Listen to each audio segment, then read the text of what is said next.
पढ़ाई और भी मज़ेदार हो जाए जब खुद अवस्थी सर पढ़ाएं। उनसे जुड़ने के लिए उनके चैनल को सब्सक्राइब करें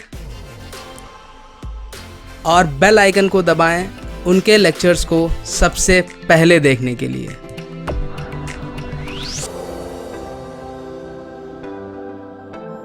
hello students and welcome back to the next lecture. आज से बच्चों हम एक नया टॉपिक स्टार्ट कर रहे हैं, दैट इज ऑल्टरनेटिंग करंट। आज का लेक्चर बेसिकली आपको ऑल्टरनेटिंग करंट के बेसिक्स के बारे में बताएगा। By the end of the lecture you will be able to understand कि कोई भी alternating quantity, precisely it can be a current और it can be a voltage, वो कैसे वेरी करती है। What are the various technical terms that are related to alternating quantity, What is the basic difference between an alternating current and a direct current? चलिए बच्चों start करते हैं फटाफट से। सबसे पहली चीज, let's start with the basic definition of alternating current. तो ऑल्टरनेटिंग करंट एक ऐसा करंट है जिसकी वैल्यू किन्हीं भी दो मैक्सिमम और मिनिमम वैल्यूज के बीच में पीरियोडिकली चेंज होती है। फाइन। जैसे if this is a graph between time and this is current, तो if I need to differentiate between a direct and an alternating current, तो ये मेरा डायरेक्ट करंट हुआ, ये ब्लैक वाला line is my direct current and this red वाला curve is my alternating current. कैसे differentiate करेंगे बच्चों? मेरा ऑल्टरनेटिंग करंट का वैल्यू एक max value that is I max और एक मिन वैल्यू दैट इज आई मिन, इसके बीच में वेरिएट कर रहा है। Fine. This is one complete cycle. अगर मैं ऐसे मार्क करूं, हाईलाइट करूं, तो this is one complete cycle. तो मैं क्या देख रहा हूं? एक ऑल्टरनेटिंग करंट एक कंप्लीट साइकिल में एक बार मैक्सिमम हो रहा है, एक बार मिनिमम हो रहा है। जितना मैक्सिमम हो रहा है उतना ही उसका वैल्यू मिनिमम भी हो रहा है। अब किसी भी ऑल्टरनेटिंग वोल्टेज को, ईएमएफ को, करंट को मैं बेसिकली ऐसे लिख सकता हूं, V is equal to V not sine omega T. ये रिप्रेजेंटेशन कैसे आया, ये हम इलेक्ट्रोमैग्नेटिक इंडक्शन में देख चुके हैं। कोई भी ऑल्टरनेटिंग क्वांटिटी, चाहे वो वोल्टेज हो चाहे वो करंट हो, मैं उसका वेरिएशन इस इक्वेशन के थ्रू लिख सकता हूं, V is equal to V not sine omega T, या अगर मैं करंट की बात करूं तो I is equal to I not sine omega T. यहां पर this V not is the maximum value, this is the maximum value of the voltage, EMF और करंट, या whatever alternating quantity I am considering. अब इस equation से अगर मेरे को करंट निकालना है तो it's very simple, I will be V by R. तो अगर V को मैं R से डिवाइड कर दूं तो V not sine omega T divided by R। तो this V not upon R is having the same dimension as the current। तो इसी को बच्चों में I not sine omega T लिखता हूं। तो I is equal to I not sine omega T या V is equal to V not sine omega T. These are two basic nomenclatures या representations of any alternating quantity। अब किसी भी alternating quantity में कुछ पैरामीटर्स होते हैं, जिसमें से पहला पैरामीटर होता है बच्चों एम्पलीट्यूड। एम्पलीट्यूड क्या होता है? Amplitude is the maximum value of the alternating quantity on either sides, max value on either sides। तो अगर यहां पर मैं देखूं अपने इस ग्राफ से, this happens to be my amplitude, this is my amplitude। fine। the next important term is time period। किसी भी alternating quantity का time period क्या होता है? अब देखो, ऑल्टरनेटिंग क्वांटिटी मेरी जनरेट कैसे हुई? मेरी कोई कॉइल है जो किसी मैग्नेटिक फील्ड में मूव की होगी। जब तक मेरी कॉइल मैग्नेटिक फील्ड में नहीं मूव की होगी, वो फ्लक्स को नहीं काटेगी, तब तक ईएमएफ नहीं इंड्यूस होगा। फाइन। तो अगर मुझे टाइम पीरियड निकालना है, तो टाइम पीरियड का मतलब मेरा कॉइल एक टाइम पीरियड में या एक सेकेंड में कितना रोटेशन मार रहा है। तो अगर मैं टेक्निकली देखूं तो एंगल्स के टर्म में मैं टाइम पीरियड को कैसे बता सकता हूं? It is the angular displacement of the coil, angular displacement in one cycle, fine, divided by the angular velocity. भाई बेसिक फॉर्मूला है ये। किसी भी टाइम पीरियड को मैं ऐसे रिप्रेजेंट कर सकता हूं angular displacement divided by angular velocity. अब एक कंप्लीट साइकिल में कोई भी ऑल्टरनेटिंग क्वांटिटी या कोई भी कॉइल जो मैग्नेटिक फील्ड में रखी है वो कितना रोटेट कर सकती है, 360 डिग्री, 2 पाई। और अगर मैं एंगुलर वेलोसिटी ओमेगा मान लूं तो t is equal to 2 pi upon omega. This is the expression for the time period of any alternating quantity. इसी टाइम पीरियड से बच्चों में फ्रीक्वेंसी भी निकाल सकता हूं। I very well know that frequency is 1 upon time period. तो frequency किसी भी ऑल्टरनेटिंग क्वांटिटी की हो जाएगी बच्चों ओमेगा अपॉन 2 पाई। क्लियर है ना? अच्छा, अब यहां पर देखिए I is equal to I not sine omega T. यहां पर मैं ओमेगा को रिप्लेस कर सकता हूं, मैं लिख सकता हूं I is equal to I not sine 2 pi upon T into T. तो मुझे अगर ऑल्टरनेटिंग क्वांटिटी का टाइम पीरियड दिया है तो मैं अपने एक्सप्रेशंस में एज एंड व्हेन रिक्वायर्ड इस ओमेगा को ऐसे भी रिप्लेस करूंगा। फाइन। या मैं इसको ऐसे भी लिख सकता हूं I is equal to I not sine omega is equal to 2n pi into t. n लिख सकता हूं या f लिख सकता हूं, मैंने फ्रीक्वेंसी को जो कुछ भी मान रखा है मैं वैसे लिख सकता हूं। फाइन।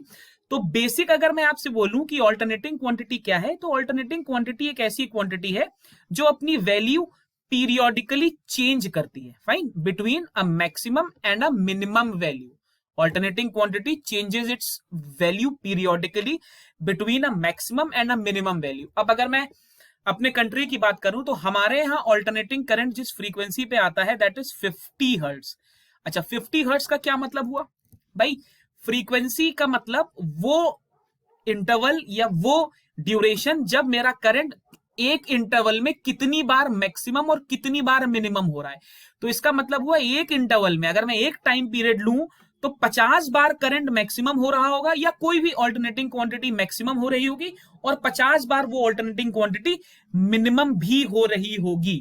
फाइन। तो ये फ्रीक्वेंसी का बच्चों फिजिकल इंटरप्रिटेशन है। क्लियर है ना? जितना पॉजिटिव हाफ होगा उतना ही नेगेटिव हाफ भी होगा। अब एक बात बताइए, अभी मैं आपसे बोल रहा हूं कि जितना पॉजिटिव हाफ है उतना ही नेगेटिव हाफ है, तो क्या मैं ये कह सकता हूं कि over a complete cycle, over a complete cycle, ये बहुत इंपॉर्टेंट कंक्लूजन है, average value of AC is zero. Yes, this is very true. किसी भी कंप्लीट साइकिल में, मतलब अगर मैं एक साइकिल लूंगा तो उस साइकिल में किसी भी ऑल्टरनेटिंग क्वांटिटी की एवरेज वैल्यू जीरो ही होगी। क्लियर है ना? क्यों जीरो होगी? क्योंकि half the times it will be maximum and half the times it will be minimum. अब इस पर्टिकुलर कॉन्सेप्ट को मैं मैथमेटिकली भी प्रूव कर सकता हूं। फॉर एग्जाम्पल, अगर मैं आपसे बोलूं I am considering a current I is equal to I not sine omega t. ठीक। अब चार्ज क्या होता है? I is equal to d q by d t या I is equal to d q by d T.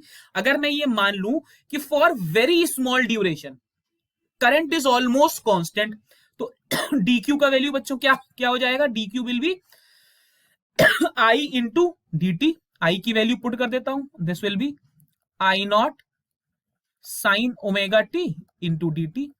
ठीक है ना? तो what will be the total charge in forced? Total charge in force will be the integration of I not sine omega T D T. ठीक है ना? Over a complete cycle. तो मैंने आपको बोला ओवर अ कंप्लीट साइकिल मतलब मैं इसको इंटीग्रेट करूं फ्रॉम 0 टू टी। ध्यान से देखेंगे, हम जो अभी तक नॉर्मल बोलचाल की भाषा में बोल रहे हैं उसको हम मैथमेटिकली प्रूफ करने की कोशिश कर रहे हैं। और मैंने आपको बताया है कि मैंने करंट को ऑलमोस्ट कांस्टेंट मान लिया है for that particular time period. तो this will be 0 to t. अब what is the value of the integration of sine omega T?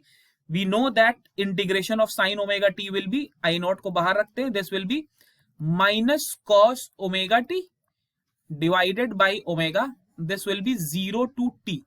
इसको एक्सपेंड करते हैं, this is I not upon omega, this will be minus cos omega T minus of, this will be plus cos 0. Fine, this will be plus cos 0. अब देखते हैं omega की जगह बच्चों में क्या क्या रख सकता हूं? ओमेगा की जगह मैंने रख दिया आई नॉट अपॉन ओमेगा, यहाँ पे माइनस कॉस, ओमेगा की जगह रख दिया 2 pi upon T into T plus cos 0. Fine. This will be Q is equal to I naught upon omega. This will be minus cos 2 pi plus cos 0. Fine. So this will be equal to, this is 1, this is minus 1. This will give me a 0 value. Fine. तो यहां से बच्चों मेरे को 0 value मिलेगी. एक बार इसको check कर लें. This will be minus and अगर मैं माइनस हाँ fine, this will give me a 0 value. तो Q इज 0. ठीक है. अब बच्चों देखो, अगर Q का वैल्यू 0 है, मुझे निकालना है एवरेज वैल्यू. तो what will be the average value of current? Average value of the current will be the charge over a interval divided by interval. तो मैं टी ड्यूरेशन पे ले रहा हूं ना. आप देखो मैंने इंटीग्रेट 0 से टी किया है, तो this is 0 upon t is equal to 0. तो मैं क्या देख रहा हूं, किसी भी ऑल्टरनेटिंग, जैसे मैंने यहां पर करंट के लिए लिया है, मैं ऐसे वोल्टेज के लिए भी निकाल सकता हूं. तो ओवर अ कंप्लीट साइकिल किसी भी ऑल्टरनेटिंग क्वांटिटी की एवरेज वैल्यू 0 है. ठीक है ना. बट द क्वेश्चन इज, अगर एवरेज वैल्यू 0 है तो क्या मैं कभी ऑल्टरनेटिंग क्वांटिटी की एवरेज वैल्यू निकाल ही नहीं सकता? बिल्कुल निकाल सकता हूं. उसके लिए हम किसी भी ऑल्टरनेटिंग क्वांटिटी की एवरेज वैल्यू को या मीन वैल्यू को अलग तरीके से डिफाइन करते हैं. उस पर मैं अभी आता हूं 2 मिनट में. पहले मैं आपको यह बताना चाहूंगा, किसी भी ऑल्टरनेटिंग क्वांटिटी को मैं नॉर्मल गैल्वेनोमीटर से, मूविंग कॉइल गैल्वेनोमीटर से नहीं नाप सकता. क्यों नहीं नाप सकता? लॉजिक समझिएगा. Normal moving coil galvanometer deflection पर बेस्ड है भाई, करंट की डायरेक्शन पर बेस्ड है. अब हो क्या रहा है, एक हाफ साइकिल में पॉजिटिव डायरेक्शन है, दूसरे हाफ साइकिल में नेगेटिव डायरेक्शन है, तो नेट वैल्यू 0 है.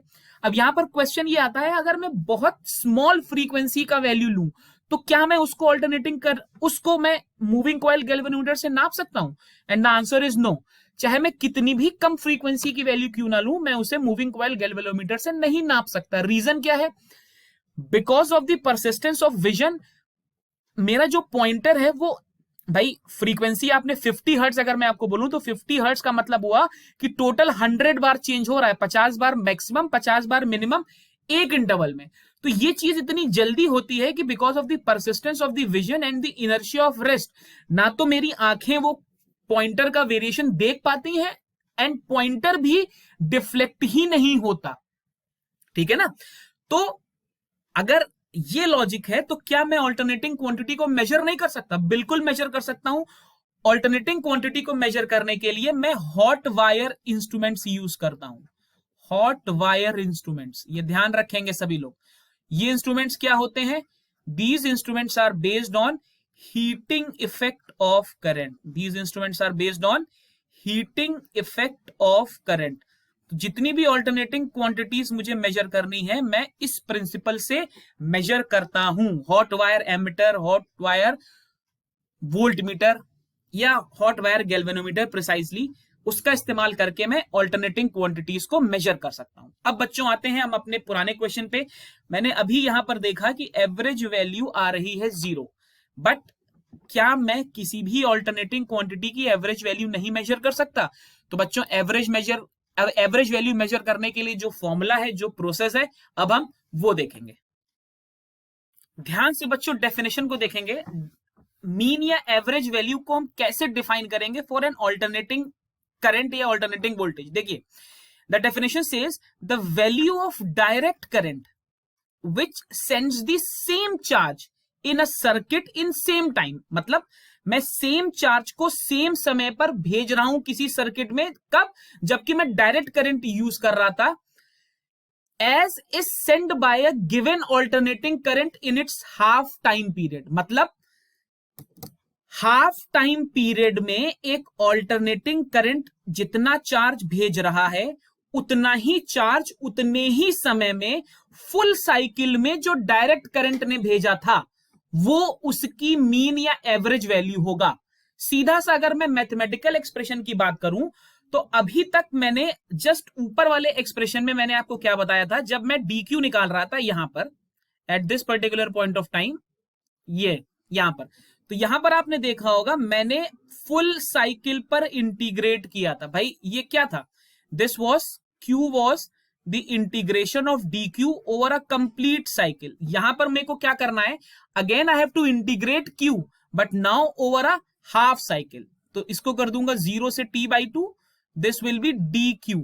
अच्छा, dq था कितना, dq था बच्चों I not sine omega T dt. Fine. Since मैंने करंट कांस्टेंट माना है over a small period of time, I not को बाहर लेता हूं. This is sine omega T dt and this will be 0 to t/2. देखिए दोनों में डिफरेंस इतना है कि अब की बार मैंने हाफ साइकिल लिया हुआ है. तो क्या आ जाएगा बच्चों, Q will be I not and यहां पर I will be getting minus cos omega t upon omega. This is 0 से t/2. ठीक है ना. तो दिस विल बी Q, यहां पे मैंने आई नॉट लिया. This is minus cos omega t/2 plus cos 0. Right. Omega की जगह मैं क्या पुट कर दूंगा, इसको आई नॉट लिखा रहने देता हूं. Minus cos omega is 2 upon T into t/2 plus cos 0. Fine. तो ये क्या आ जाएगा बच्चों, आई नॉट माइनस टी से टी कटा, minus cos pi plus cos 0. Fine. This will be minus cos pi plus cos 0. अब cos pi is -1, -1 into -1 is 2. ये मेरे को 2 वैल्यू दे देगा. ठीक है ना. तो ये कितना आ जाएगा, 2 times of I not. Clear है. This will be 2 times of I not. इसमें आई डोंट थिंक किसी को कोई प्रॉब्लम होगी. क्लियर है. This is very clear. अच्छा, यहां पर एक टर्म मिसिंग है, दिस वॉज ओमेगा, तो मेरे को यहां पर एक ओमेगा भी लिखना था. This is omega, this is omega, this is omega and this is omega. Clear. चलो, अब दिस इज Q. मुझे क्या निकालना है, मुझे निकालना है एवरेज वैल्यू. तो अब की बार जब मैं एवरेज वैल्यू निकालूंगा तो average value will be I average will be Q over time. Time कितना है, t/2. तो this will be 2Q upon t. Value put करके देखता हूं कितना आ रहा है. Q का वैल्यू मैंने निकाला है 2 times of Q is 2 I not upon omega into T. ठीक है ना. T का वैल्यू पुट करता हूं. This is 4 I not omega. T is equal to 2 pi upon omega. Omega से ओमेगा कैंसिल हो गया. This is 2 I not upon pi, या क्या लिख सकता हूं, I average is equal to 2 upon pi into I not. ठीक है ना. इस 2 अपॉन पाई को जब मैं सॉल्व करता हूं तो आई गेट 0.637 आई नॉट. तो यहां से I get a very very important deduction which says average value is 2 upon pi times the maximum value of any alternating quantity. This is a very important deduction.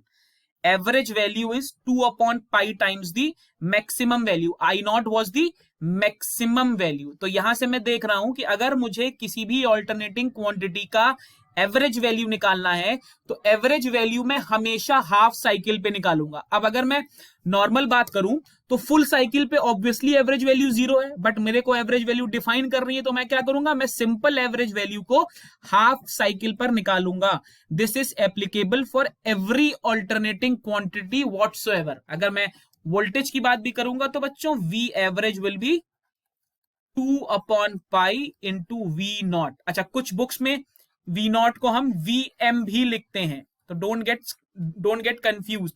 हम we not भी लिख सकते हैं या V M भी लिख सकते हैं. आपको कुछ बुक्स में ऐसा भी लिखा दिखाई देगा. क्लियर है. चलिए, अब एक और इंपॉर्टेंट पैरामीटर, इनफैक्ट सबसे इंपॉर्टेंट पैरामीटर किसी भी ऑल्टरनेटिंग क्वांटिटी का है, उसका रूट मीन स्क्वायर वैल्यू. तो चलिए देखते हैं कि रूट मीन स्क्वायर वैल्यू क्या होती है. This is the basic definition of RMS value. देखिए, आरएमएस वैल्यू का मतलब क्या होता है. मान लीजिए मेरे पास एक ऑल्टरनेटिंग करंट है. मान लिया मैंने है I1 या IAC. एक ऑल्टरनेटिंग करंट है IAC. ध्यान से समझेंगे, अगर डेफिनेशन क्लियर हो गई तो एक्सप्रेशन भी बहुत आसान आ जाएगा. मान लेता हूं एक ऑल्टरनेटिंग करंट है IAC, ठीक, एक मेरे पास डायरेक्ट करंट है IDC, ठीक। अब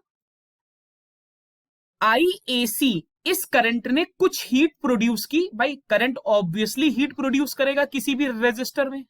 इस ऑल्टरनेटिंग करंट ने एक कुछ अमाउंट ऑफ हीट प्रोड्यूस किया किसी रेजिस्टर में। अब सेम टाइम में इतनी ही हीट जो डायरेक्ट करंट प्रोड्यूस करेगा, मान लेता हूं इसने 5 जूल हीट जनरेट की, तो 5 जूल की हीट उतने ही समय में जनरेट करने के लिए मुझे जितना डीसी का करंट चाहिए, वो डीसी की वैल्यू मेरे एसी की आरएमएस वैल्यू होगी। क्लियर है ना? मान लेता हूं 5 एम्पियर के करंट ने 5 एम्पियर के ऑल्टरनेटिंग करंट ने 5 जूल हीट जनरेट की 1 सेकेंड में। अब 1 सेकेंड में 5 जूल हीट जनरेट करने के लिए मुझे जितना डायरेक्ट करंट चाहिए, वही डायरेक्ट करंट मेरे ऑल्टरनेटिंग करंट का आरएमएस वैल्यू होगा। शॉर्ट में लिख सकता हूं, RMS is the DC equivalent of AC. Clear है? It is the DC equivalent of AC. अब मान लेता हूं ऑल्टरनेटिंग करंट ने जो हीट जनरेट की, दैट इज डीएच। कितनी आएगी? DH will be integration of 0 to t I square dt, in fact I square R dt। अब हीटिंग इफेक्ट ऑफ करंट हम सभी लोग जानते हैं, आई स्क्वायर आर टी होता है, बट ऑल्टरनेटिंग करंट है तो मैं डायरेक्ट वैल्यू नहीं ले सकता, मुझे इंटीग्रेट करके ही निकालना है। अच्छा, यहां से टोटल हीट कितनी जनरेट हो जाएगी बच्चों? इनफैक्ट मुझे यहां पर लिखना चाहिए, टोटल हीट मेरी आ जाएगी, this is my total heat, ये मेरी टोटल हीट ही है। टोटल हीट जनरेटेड इज, भाई जब इंटीग्रेट कर दिया तो डीएच का कोई मतलब नहीं है, this is the total heat generated. Clear है? इसमें कोई डाउट नहीं होना चाहिए। क्लियर है? This is the total heat generated. Time period मैंने मान रखा है T, time period is T, T time में इतनी हीट जनरेट हुई है। अब मान लेता हूं ये जो मेरा एसी करंट था, इसका इफेक्टिव वैल्यू ध्यान से समझेंगे, the effective value, let effective value of this AC current is I effective और आई आरएमएस। ठीक, अगर इसकी इफेक्टिव वैल्यू आई आरएमएस है तो आई आरएमएस भी उतनी ही हीट जनरेट करेगा। क्लियर है ना? अच्छा, ये क्या है? ये डायरेक्ट करंट है बच्चों, दिस इज डायरेक्ट करंट। तो कैसे लिखूंगा? आई आरएमएस स्क्वायर, आई स्क्वायर आर टी। सिंपल है, बिल्कुल ऐसे ही लिखूंगा। इसको अगर बच्चों मैं मान लेता हूं, दिस इज माई इक्वेशन 1, इसको मैं बोल दूं दिस इज इक्वेशन 2। अब जरा ध्यान से दोनों इक्वेशंस को देखिए, ये मेरी एसी वैल्यू है, ये मेरी डीसी वैल्यू है, और मेरा डेफिनेशन कहता है कि वो डीसी वैल्यू जो उतनी ही हीट प्रोड्यूस करे जितनी एसी ने प्रोड्यूस की थी, उसी को मैं आरएमएस बोलूंगा। तो मैंने उसी को आरएमएस बोला है। अब इक्वेशन 1 और इक्वेशन 2 सेम है, तो दोनों को इक्वेट करके देखता हूं क्या मिलता है मुझे। दोनों को इक्वेट करूंगा तो I RMS square into R T will be 0 to t I square R D T. तो आर कांस्टेंट है, हट जाएगा भाई, बाहर आ जाएगा, इधर से कैंसिल हो जाएगा। यहां से देखिए बहुत इंटरेस्टिंग सा मुझे एक एक्सप्रेशन मिल रहा है, I R M S square is 0 to t I square d t, या आई आर एम एस का वैल्यू कितना आएगा? बहुत ध्यान से देखेंगे, बहुत इंटरेस्टिंग है ये। आई आर एम एस का वैल्यू आ जाएगा बच्चों, यहां पर 1/t भी रहेगा, this will B 1/t integration of 0 to t I square d T. Fine, this is the formula for RMS value of any quantity. अब देखो रूट मीन स्क्वायर, अब देखो इसको रीड कैसे करते हैं, रूट मीन स्क्वायर। अब देखिए इसको अगर मुझे डिकोड करना है तो रिवर्स करूंगा, स्क्वायर का मीन का रूट। तो देखो स्क्वायर, भाई ये स्क्वायर है, इसका जब मैंने मीन लिया तो कैसे निकालूंगा? भाई यही तो हुआ मीन, मीन मतलब एवरेज।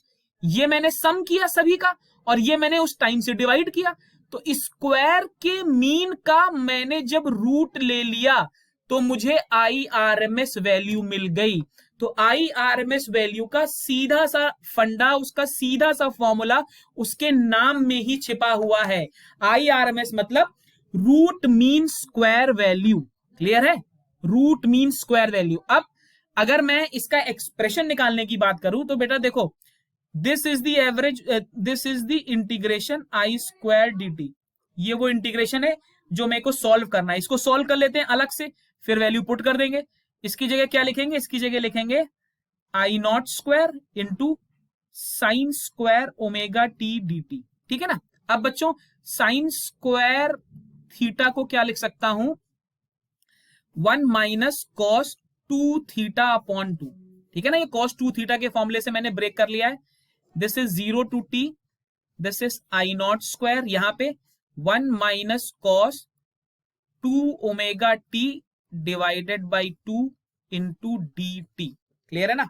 अब देखिए आई नॉट स्क्वायर को बाहर कर रहा हूं, आई नॉट स्क्वायर को बाहर किया, this is 1 minus cos 2 omega T divided by 2 into dt। Clear है ना? अब इसको सॉल्व करूं तो क्या आएगा बच्चों? ध्यान से देखिएगा। इंटीग्रेशन आई होप आप सभी को आता है, नहीं आता है तो भी कोई प्रॉब्लम नहीं है। दिस विल बी 1 का इंटीग्रेशन, इसको मैं यहां पे बाहर कर लेता हूं। 1 का integration will be t, integration of cos omega t will be sine 2 omega t divided by 2 omega, this is 0 to t। ठीक है ना? इसकी वैल्यू पुट करूंगा, इसकी वैल्यू पुट करूंगा तो ये आएगा आई नॉट स्क्वायर। इसको आप सभी लोग अलग से सॉल्व करेंगे। I not square upon 2, this is t minus 1 upon 2 omega, this will be t की जगह में this will be sine 2 omega t minus sine 0। ठीक है ना? तो साइन 0 तो 0 है, ये टर्म 0 हो जाएगा। t की जगह मैं रख दूंगा 2 पाई अपॉन ओमेगा। ठीक है ना? 2 पाई अपॉन ओमेगा, तो ओमेगा से ओमेगा कैंसिल हो जाएगा, यहां पर आ जाएगा साइन 4 पाई। मैं डायरेक्टली सॉल्व कर रहा हूं बट आई एम एक्सपेक्टिंग कि आप सॉल्व कर लोगे, तो इनफैक्ट ये टर्म भी 0 हो जाएगा। तो आएगा क्या बच्चों? I not square upon 2 into T. ठीक है ना? ये वैल्यू मेरी आ जाएगी I not square upon T. अच्छा, ये वैल्यू आई किसकी है? 0 से t आई स्क्वायर dt। यहां से उठा के चल रहा हूं, इसकी वैल्यू मेरी आ गई I not square upon 2 into T. अब मुझे निकालना क्या था? मुझे निकालना था IRMS वैल्यू। IRMS कितना था? IRMS वॉज 0 से t आई 0 से t आई स्क्वायर dt का 1 अपॉन टी का अंडर रूट। तो ये कितना आ गया? Under root 1 upon T into I not square upon 2 into t. इसको सॉल्व करूंगा, this is t, this t gets cancelled, यहां से I will get I not upon root 2। तो यहां से मेरा एक्सप्रेशन क्या आया? IRMS is equal to I not upon root 2। तो किसी भी ऑल्टरनेटिंग क्वांटिटी की वैल्यू उसकी मैक्सिमम वैल्यू की 1 अपॉन रूट 2 टाइम्स होती है, या मैं इसको लिख सकता हूं IRMS is equal to 0.707 into I not. This is a very very important expression. अब बच्चों RMS वैल्यू की इंपॉर्टेंस क्या है? RMS वैल्यू की इंपॉर्टेंस ये है, मैं जो भी ऑल्टरनेटिंग क्वांटिटीज मेजर करता हूं, ऑल्टरनेटिंग करंट या वोल्टेज में, जब भी any alternating value measured, any alternating value measured is your RMS value. ठीक है ना? अब ये बात हमेशा ध्यान रखेंगे, न्यूमेरिकल्स में भी अगर आपको दिया है 5 एम्पियर ऑल्टरनेटिंग करंट, तो इसका मतलब वो 5 एम्पियर RMS वैल्यू दी है। ये हमेशा ध्यान रखेंगे। किसी भी न्यूमेरिकल में ऑल्टरनेटिंग करंट की जो भी वैल्यू दी है वो उसकी डायरेक्ट वैल्यू दी होती है। अब एक बहुत पॉपुलर क्वेश्चन है, मेरे पास 220 वोल्ट की AC है और 220 वोल्ट की डीसी है, दोनों में से कौन सा खतरनाक है? तो नॉर्मली हमें लगता है कि डायरेक्ट करंट है, कांस्टेंट है, अगर एक बार चिपक गए तो चिपका रखेगी और ज्यादा खतरनाक है, नॉर्मली ऐसा लगता है। अब देखिए, अगर मैंने आपको बोला है 220 वोल्ट का एसी है तो ये इसका आरएमएस वैल्यू रहा होगा, इसका मैक्सिमम वैल्यू कितना आएगा? इसका मैक्सिमम वैल्यू आएगा 220 इंटू रूट टू, ये लगभग 311 वोल्ट के आसपास आएगा। मतलब 220 वोल्ट का अगर एसी है तो असल में वो 311 वोल्ट के डीसी के बराबर है, और दूसरा 220 वोल्ट का साधारण डीसी है। तो अब आप मुझे बताओ 311 वोल्ट ज्यादा खतरनाक है या 220 वोल्ट? ऑब्वियसली 311 वोल्ट ज्यादा खतरनाक है। तो 220 वोल्ट की एसी और 220 वोल्ट की डीसी में से 220 वोल्ट की एसी ज्यादा खतरनाक है, ये मुझे हमेशा याद रखना है। मैं जितनी भी वैल्यूज मेजर करूंगा वो हमेशा आरएमएस वैल्यूज ही होंगी। क्लियर? एक और इंपॉर्टेंट पॉइंट, जैसे मैं एम्पियर की डेफिनेशन की बात करूं तो आपको याद होगा कि एम्पियर की डेफिनेशन हम लोगों ने मैग्नेटिज्म में देखी थी, that was calculated by the force acting between two parallel wires. ठीक है ना, यहां से एम्पियर की डेफिनेशन आती है। बट अगर मुझे ऑल्टरनेटिंग करंट में एम्पियर डिफाइन करना है तो ये मैं उस हिसाब से नहीं निकाल सकता। जब कभी भी मैं ऑल्टरनेटिंग डोमेन में करंट डिफाइन करूंगा तो मैं हमेशा हीटिंग इफेक्ट का इस्तेमाल करूंगा। रीजन मैं आपको ऑलरेडी बता चुका हूं, चाहे मेजरमेंट हो, चाहे यूनिट हो, चाहे कैलकुलेशन हो, मैं हीटिंग इफेक्ट ऑफ करंट का ही इस्तेमाल करूंगा। क्लियर है?